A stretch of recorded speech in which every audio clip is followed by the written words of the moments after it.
दोस्तों, हमारे देश में ऐसी बहुत सी कहानियां और किस्से हैं जो लोगों के सामने नहीं आ पाते, क्योंकि उन्हें कोई जरिया नहीं मिल पाता जिससे उनकी दर्दनाक कहानी दुनिया के सामने आ सके और उनके जीवन का सबक बन सके। एक ऐसी ही कहानी जो आज तक किसी ने नहीं सुनी, वह बॉलीवुड के बड़े पर्दे पर नजर आने वाली है, जिसका नाम है गंगूबाई काठियावाड़ी। एक ऐसी महिला जिसने अपने जीवन में बहुत दयनीय स्थिति देखी और एक वैश्या के रूप में मशहूर हुई।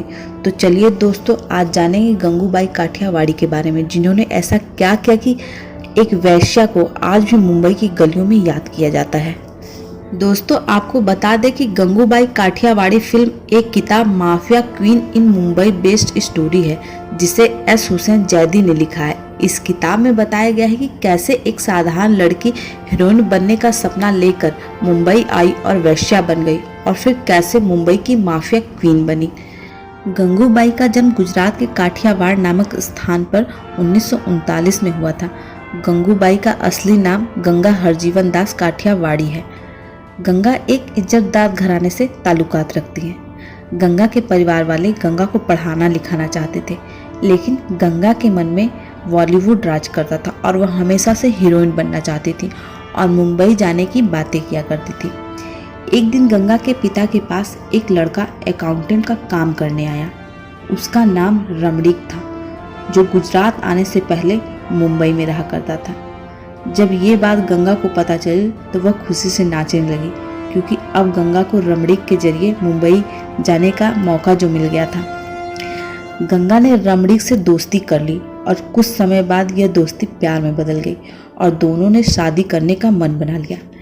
गंगा ने इस रिश्ते के बारे में अपने पिता को बताया। गंगा के पिता ने इस रिश्ते से इनकार कर दिया और तब मात्र 16 साल की उम्र में गंगा अपने परिवार की मर्जी के खिलाफ जाकर रमणीक के साथ भागकर शादी कर ली। दोनों भागकर मुंबई चले गए। गंगा अपने घर से अपने माँ के कुछ गहने और कपड़े लेकर आई थी, जिससे कुछ दिनों तक दोनों साथ रहे। उसके बाद रमणीक ने गंगा से कहा कि जब तक मैं हमारे रहने की जगह नहीं ढूंढ लेता, तब तक तुम मेरी मासी के पास रुको। गंगा रमणीक की बात मानकर मासी के साथ चली गई, लेकिन गंगा ये नहीं जानती थी कि उसके पति ने उसे मात्र 500 रुपये में बेच दिया है। मासी गंगा को लेकर कमाठीपुरा पहुंची, जो मुंबई का मशहूर रेड लाइट एरिया है। गंगा को जब ये सब पता चला तो मानो उनके पैरों तले जमीन खिसक गई हो। गंगा बहुत चीखी चिल्लाई, रोई, लेकिन उनकी एक न चली। आखिरी में गंगा ने अपनी जिंदगी से समझौता कर लिया, क्योंकि उन्हें ये बात पता थी कि अब वह काठियावाड़ वापस नहीं जा सकती, क्योंकि अब उनके परिवार वाले भी उन्हें नहीं अपनाएंगे। बेइज्जती के डर से गंगा ने विरोध करना ही छोड़ दिया और वहीं वैश्यालय में रहना शुरू कर दिया। दोस्तों, गंगा हरजीवन दास काठियावाड़ी अब गंगू बन चुकी थी और गंगू के चर्चे दूर दूर तक होने लगे थे। लोग जब भी कमाठीपुरा आते तो गंगू को जरूर पूछते थे।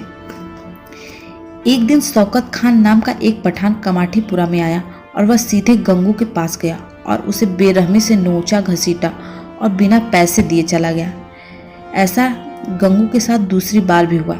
इस बार गंगू की इतनी बुरी हालत हुई कि उसे अस्पताल में भर्ती करवाना पड़ा। इसके बाद गंगू ने अपने मन में ठान लिया कि वह इस आदमी को सजा देंगी। बहुत जानकारी जुटाने के बाद पता चला कि वह आदमी मुंबई के मशहूर डॉन करीम लाला का आदमी है। इसके बाद गंगू करीम लाला के घर पहुंच गई और उन्होंने अपनी सारी आपबीती करीम लाला को सुनाई। करीम लाला ने गंगूबाई को सुरक्षा का पूरा दिलासा दिया और अपने आदमी को गलत पाते हुए उसे सजा भी दी और कहा, आगे से कोई आपके साथ ऐसा करे तो मुझे जरूर बताना। इतनी सी बात सुनकर गंगूबाई ने एक धागा उठाकर करीम लाला की कलाई में बांध दिया और कहा, आज तक किसी ने मुझे इतना सुरक्षित महसूस नहीं करवाया और आज से आप मेरे मुंह बोले भाई हैं। इसके बाद कमाठीपुरा में गंगू की धाक जम गई और उसी दिन से वह कमाठीपुरा के डॉन के नाम से मशहूर हो गई। उनसे कोई भी पंगा लेने से पहले 100 बार सोचता था। फिर बीते दिनों के साथ गंगूबाई ने रेड एरिया में इलेक्शन में खड़े होने का फैसला किया और अपने विनम्र स्वभाव की वजह से वह इलेक्शन जीतने में भी सफल हो गई। हालांकि इलेक्शन जीतने के बाद भी गंगूबाई ने कभी भी अपनी ताकत का गलत उपयोग नहीं किया और उन्होंने रेड लाइट एरिया में काम करने वाली सेक्स वर्कर्स के हित में काफ़ी सारी लड़ाइयाँ भी लड़ी। बीते वक्त के साथ गंगूबाई का उठना बैठना बड़े बड़े नेताओं और मंत्रियों के साथ हो गया। यहाँ तक कि उन्होंने सेक्स वर्कर्स के हक के लिए प्रधानमंत्री तक पहुंच बना ली थी।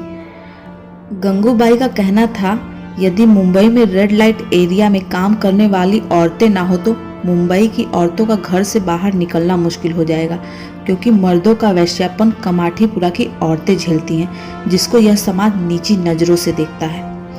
दोस्तों, भले ही गंगूबाई वेश्यावृत्ति में पूरी तरह रंग चुकी थी, लेकिन वह अपने यहाँ पर किसी भी ऐसी महिला को नहीं रखती थी जिसका वहाँ पर काम करने या रहने का मन न हो।